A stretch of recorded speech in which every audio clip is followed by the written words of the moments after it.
Good evening, Lutz. Welcome to News at 9. I'm Natalie DeFord. And I'm Devere Dudley. Here's a look at our top stories. We talked to President Krise about his experience teaching over J-term. We take a look at the life of the late Shirley Temple Black. We sit down with Camille Adams, writer of Mast TV's new web series, Impressions. All that and more next on News at 9. New York Times bestselling author and PLU alum Marissa Meyer returned to campus February 4th for the release of the third installment of her series, The Lunar Chronicles.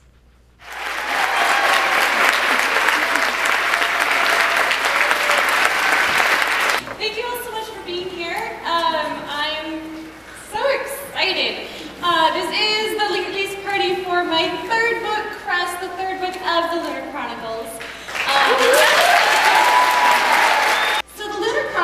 Are all futuristic retellings of your classic fairy tales.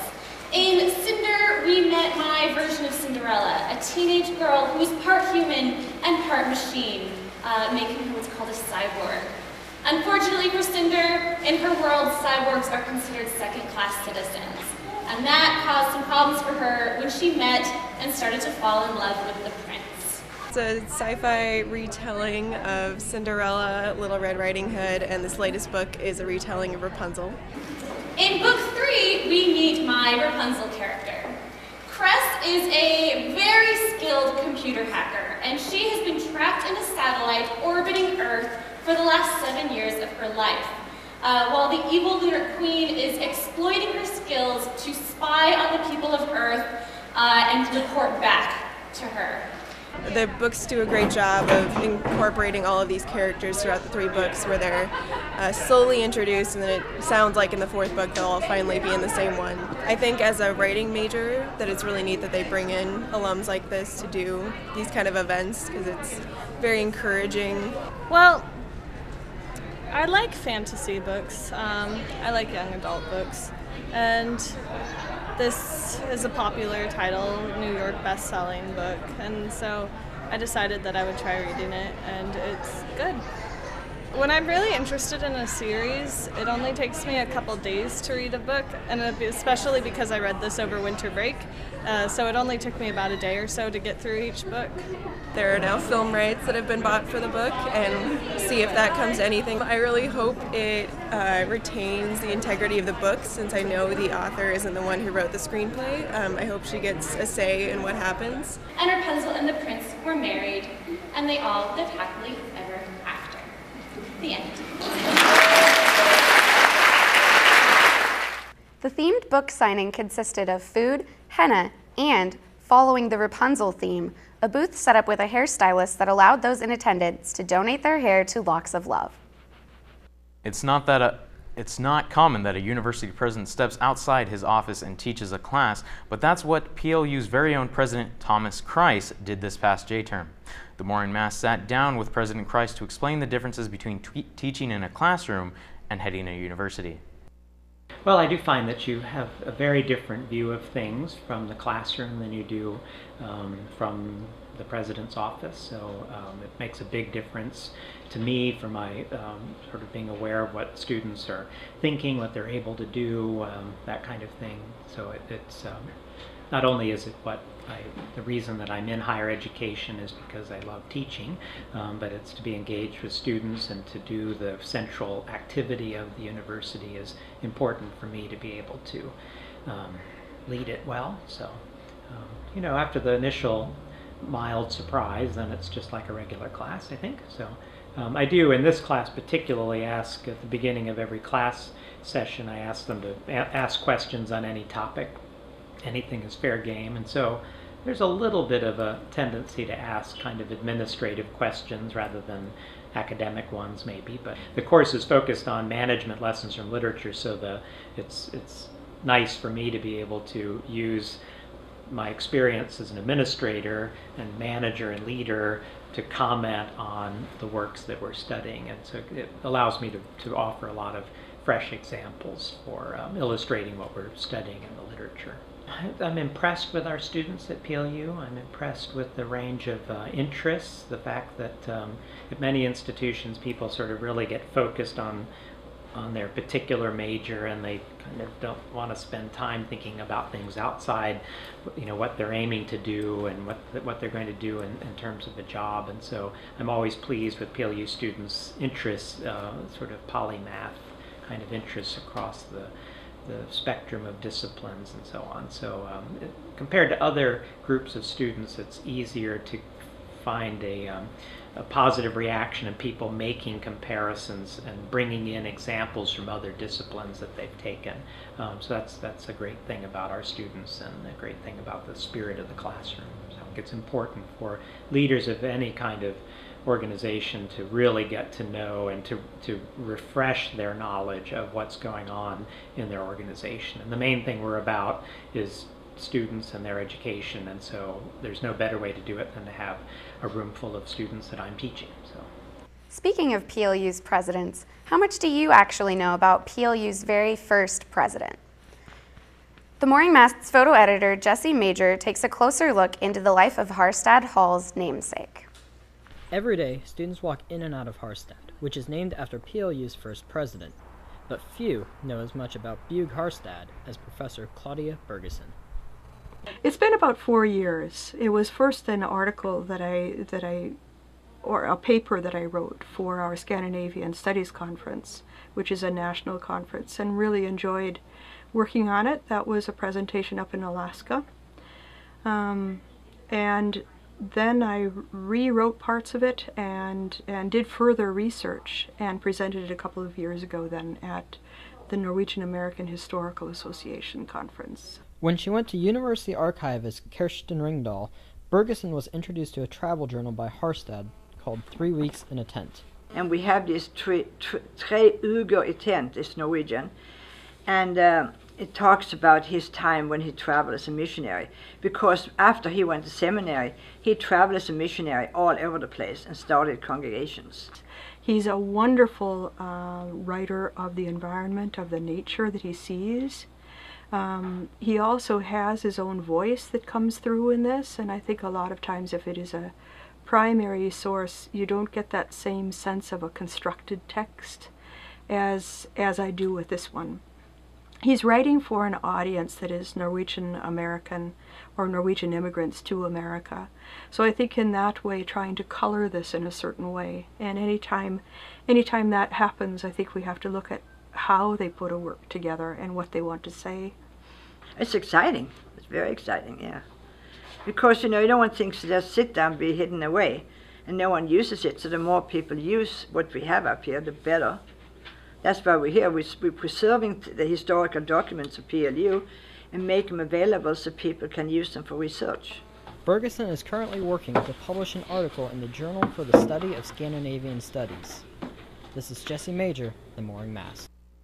Last week, the Scandinavian Center filled with an audience wanting to learn more about the native people of Norway.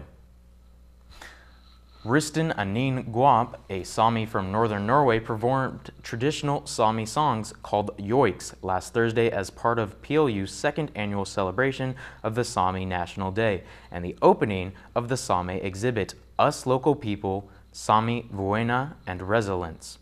She also talked about the role joik has played in Sami history and culture. The Sami are the indigenous people of northern Scandinavia. Get ready for liftoff, Lutz, because Virgin Galactic hopes to start offering commercial flights into space by the second half of this year. The company says it has already collected $80 million in deposits and sold 680 tickets, each costing $250,000. Full test flights are set to begin this spring. Virgin Galactic's spaceplane will take off from the company's spaceport in New Mexico. It will climb to the upper edges of the atmosphere where travelers will experience weightlessness. The first commercial flight will be made by the firm's founder, Sir Richard Branson, and his family. All it needs now is its final commercial license from the Federal Aviation Administration. The Copenhagen Zoo in Denmark killed a healthy giraffe despite an online petition to save it. But that's not the only reason people may be outraged. Just a warning, some of the images you are about to see are graphic. Graphic photos were released of the 2-year-old giraffe being fed to lions after an autopsy. Here it is. It happened in front of an audience, including children. The zoo's scientific director said the autopsy had to be performed outside because of the giraffe's size. It was killed, the director says, to avoid inbreeding. The trial for Boston Marathon bomber suspect Dzhokhar Tsarnaev is scheduled to start November 3rd. A federal judge set that date during a status hearing in court in Boston on Wednesday morning. Tsarnaev's lawyers had filed a report requesting that the trial start no earlier than September of next year, but they were unable to convince the judge they wouldn't have enough time to review the physical evidence in the case. Tsarnaev is charged with 30 federal counts of stemming from last year's bombing, which left 3 people dead and more than 250 others injured. He has pleaded not guilty to all charges. Shirley Temple Black, who rose to fame as arguably the most famous child actress in Hollywood history, has died at the age of 85. Her publicist said she died peacefully at her home in Woodside, California from natural causes Monday night. She was surrounded by family and caregivers. Temple starred in 4 massive box office movies before she turned 10, commanding a then unheard of $50,000 per movie. She retired from filmmaking at 22 after marrying Charles Black and changing her last name to Temple Black. She then embarked on a new career as a foreign diplomat. She served in the U.S. delegation to the United Nations from 1969 to 1974, and she was a U.S. ambassador to Ghana from 1974 to 1976, and U.S. ambassador to Czechoslovakia from 1989 to 1992. The Olympic Games are known for their iconic souvenirs. This year's Winter Olympics are no exception. From commemorative coins to warm caps, Ian Lee shows us what Sochi has to offer. After an exhausting day of watching events, you'll need some retail therapy, of course, I mean souvenir shopping. Let's see what Sochi has to offer. Leopard, bear, and even a rabbit hat, the mascots of the games at this store. A Sochi clock to keep track of your favorite events, or a Russian nesting doll tea set for breaks in between. Russia is known for their hats, and you have baseball caps, stocking caps, and here, the shapka ushanka, the traditional Russian hat. Or perhaps you want a commemorative coin that can double as an investment. Every sport is represented in silver and gold, even when Russia hosted in 1980. There's a lot of Olympic coins to choose from, but there's only one granddaddy of them all, and it's right over here. This 3 kilogram, about 6.6 pound solid gold coin costs a little over $200,000. The game's iconic winter clothing is next on the agenda. Here we find everything from a polo shirt to the most popular item, mittens. I can use American, you see? And it works, and people exchange between each other. And we sell every day about 65,000 for each mittens. If you want to be decked out from head to toe in official Olympic gear, you're going to have to come to this place, Bosco. But looking this good is going to cost you. This hat and jacket combination is about $1,700. So as we found out here in Russia, if you want to show off your Olympic spirit, it isn't cheap. Ian Lee, CNN, Sochi. After 13 months out on the water, Jose Salvador Alvarenga is finally headed home. The apparent castaway boarded a plane leaving the Marshall Islands for Hawaii. The initial plans for his repatriation to El Salvador were postponed last week when his health took a turn for the worse. His story of surviving 13 months in the Pacific Ocean was initially met with skepticism, but details from the day he appeared in the Marshall Islands have only appeared to add weight to his story. Islanders say when they first saw him, they saw an extremely weak man on a battered boat wearing nothing but tattered underwear.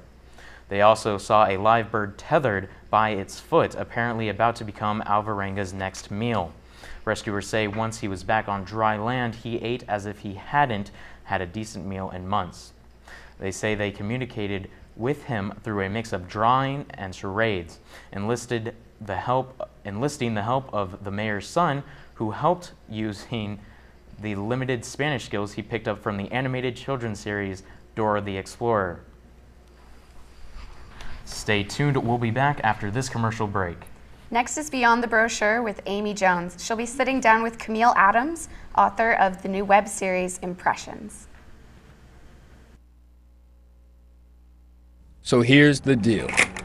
I can show you a bunch of footage of third world countries with starving children and roofless shacks. But you've seen that all before. I can play on your emotions and explain to you why you have it so good and you owe it to the world to go out there and help others. But you already know that. The truth is, this is nothing new to you, but the world is still waiting for people like you. So what are you waiting for? Peace Corps. Life is calling. How far will you go?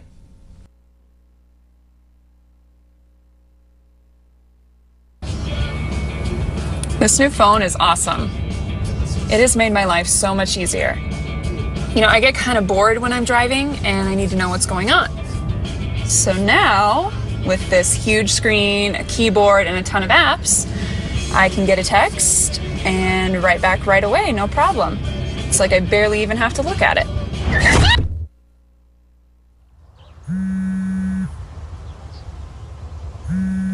Welcome back to News at 9. I'm Amy Jones with Camille Adams, writer and director of Impressions, Mast TV's new web series. Be sure to stay tuned after the show for a behind-the-scenes look at the making of Impressions. So, without giving too much away, what exactly is the premise for Impressions? So Impressions is a 6-part webisode. I like to call it a mystery. We also call it a dramedy at times, but it's a mystery about a student art presentation at PLU that kind of combines 2 majors of psychology and art, and then the painting in question goes missing, which is where the central plot takes place. How has the audience reacted to Impressions so far? So far it's been really great. I was really nervous when I went to bed the first night after the YouTube video went up and there were 3 views. And then I woke up the next morning and there were about 103, so that made me feel a lot better. But I've heard a lot of predictions about the ending and a lot of people's favorite lines and some people laughing out loud watching it, so I'm feeling very encouraged about that. So now let's take a look at a preview for the 2nd episode of Impressions, premiering soon on massmedia.plu.edu. Up next is Jessica. I'm going to try something different with this one.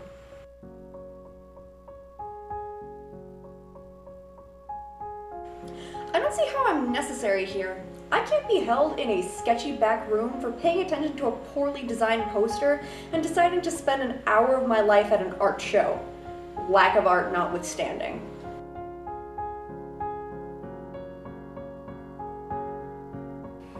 Come on, Mina, she's exempt. Nobody's exempt. She's my best friend, and I'm her character witness, to use your lingo.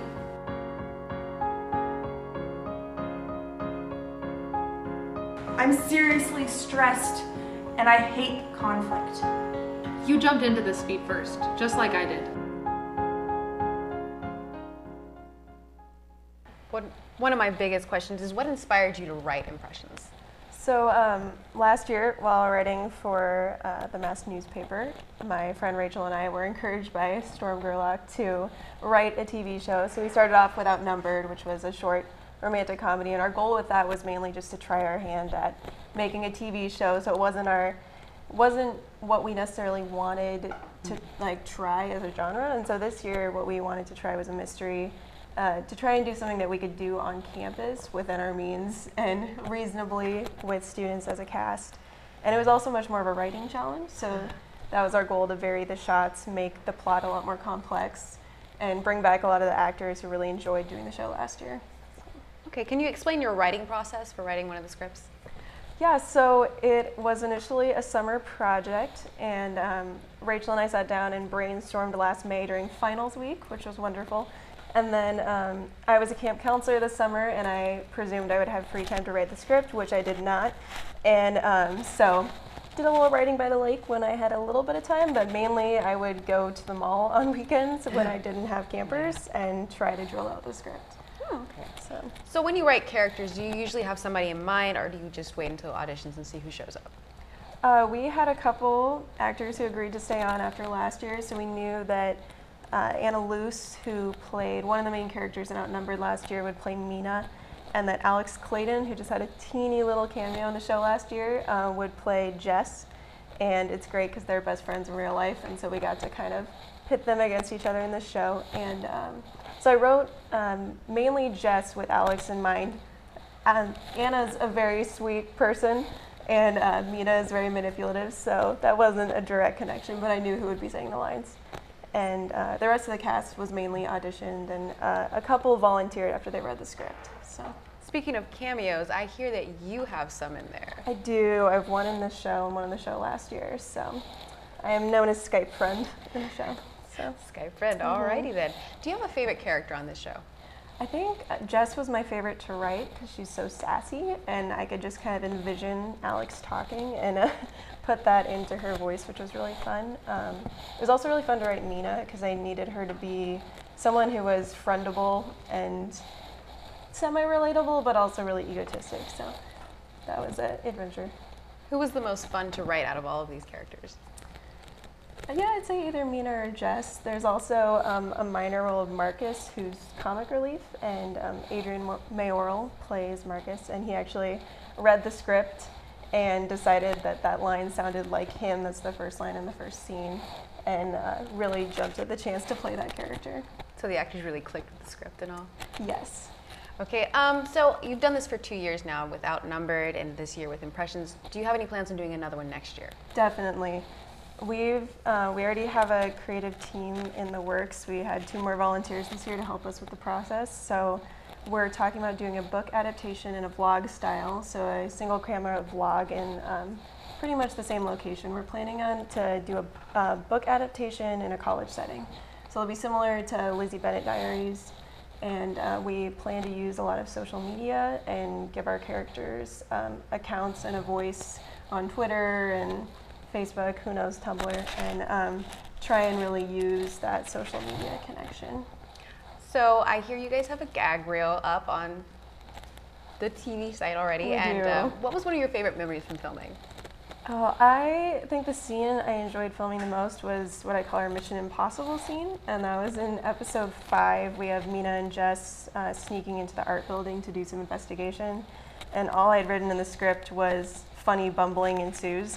And so when we got to the art building, Rachel and I just asked Alex and Anna to start rolling around on the ground and do somersaults.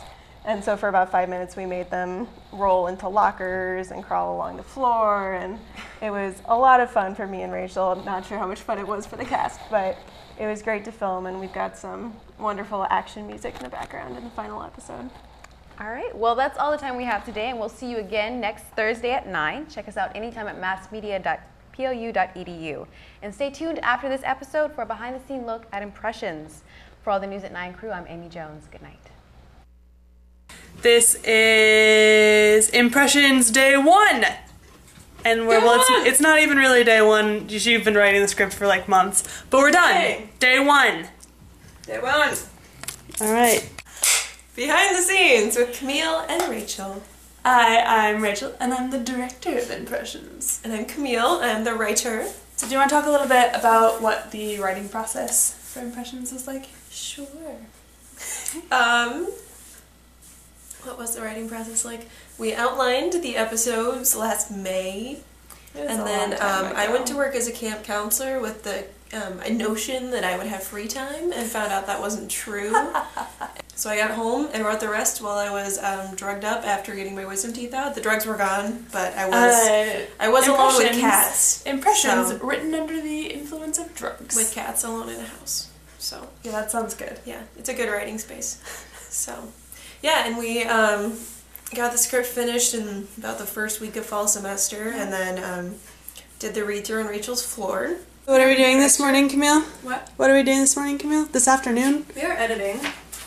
Look at that. Script that I wrote! Look at it, isn't it beautiful? I called my mother and told her that I was hugging it because I was so happy that it was done. And it's like 2/3 of a full feature-length movie. It's beautiful. And it's called Follow Through, my friends. Well done. So yeah, we're about to start on this epic adventure. Yes. And we'll see you when we're done. And then we sent the script to our advisor, Joanne Lasowski, and she gave us her feedback. Do you want to talk about the initial read-through?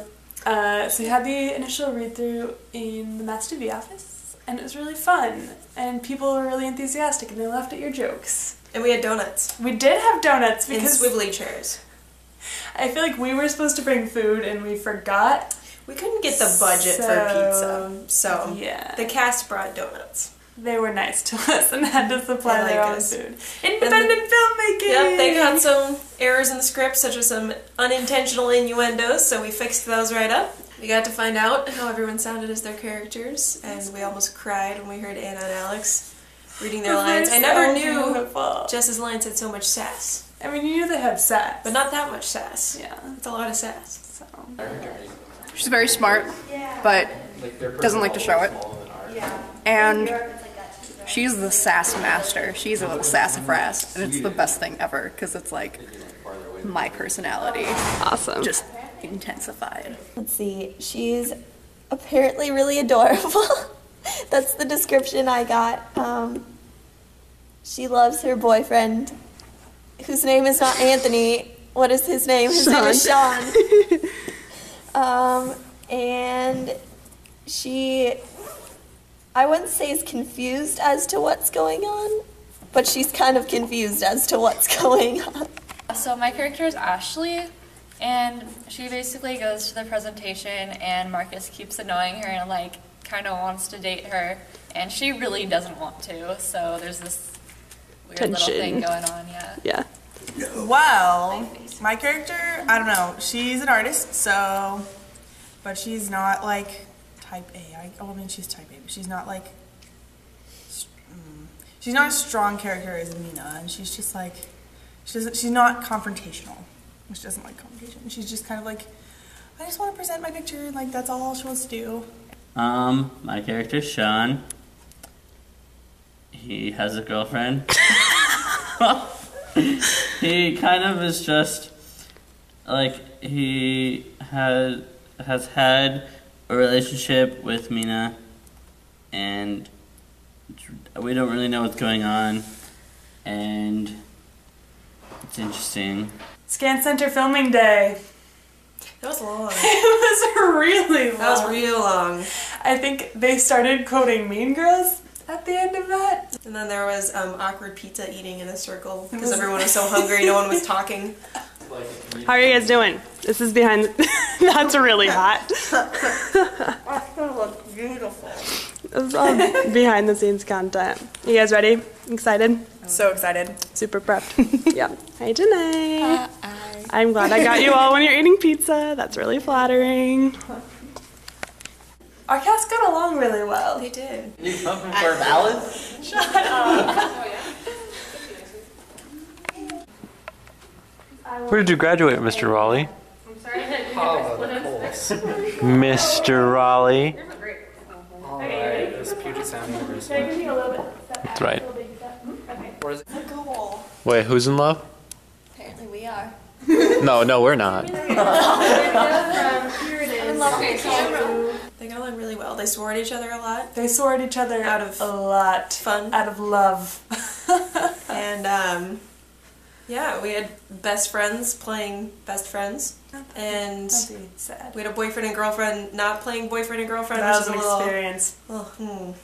And Sean and Catherine couldn't stop giggling. Anthony and I have had the giggles. We're disrupting shots. The casting process was a little rocky, A little but hectic. we came into the year knowing that Anna and Alex would play Jess and Mina, and that Sarah would play Haley, and the rest was a little up in the air. So. And we had everyone cast until the night before when our Sean dropped out, and we miraculously found Anthony wandering around our hall. Yeah. So. Wandering. I think that we got his RA to recommend him. His RA recommended. We didn't just find him in the street somewhere. They couldn't stop laughing. Could not stop laughing. Also, I think a point we should go over is how loud everyone sighs in the show, because editing is very difficult. When we were editing, we discovered that everyone sighs loudly and frequently. And dramatically, because they're acting. And then you had to take the little space bar and back up until you could get the very beginning of the sigh. In the middle of someone else's line. Very helpful. Thank you, Rachel. You're welcome. The cast had a couple of inside jokes. That they came in with, that we knew. Yeah, that they came in with. It involves noise making. I seriously think it's warm. You can't.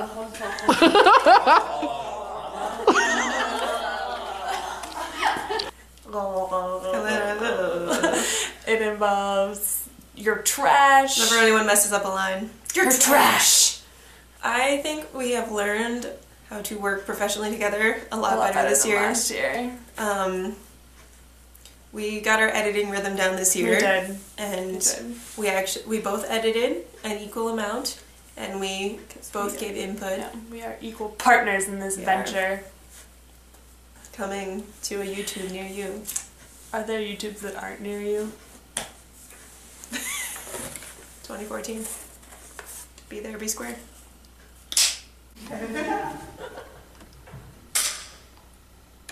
Yes. Not those kind of interviews, you dork.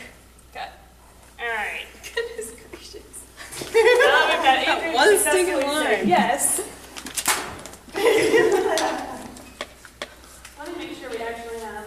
You're not going to work under these conditions, are you, Adrian? What conditions?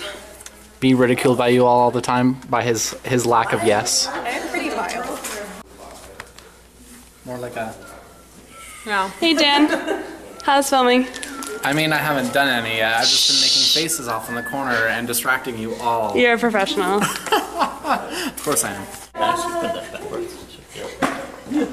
What is your title? My title? Yeah. Writer and co-producer. And currently... Manual recorder. Why would you give him a job? Because I figured he'd be annoying to ask him. We just finished 4-hour shoot. We're... That's all that Camille has left to give. I want to go eat kettle corn and drink tea. Like the Galante headshot. What's a Galante? Look at me!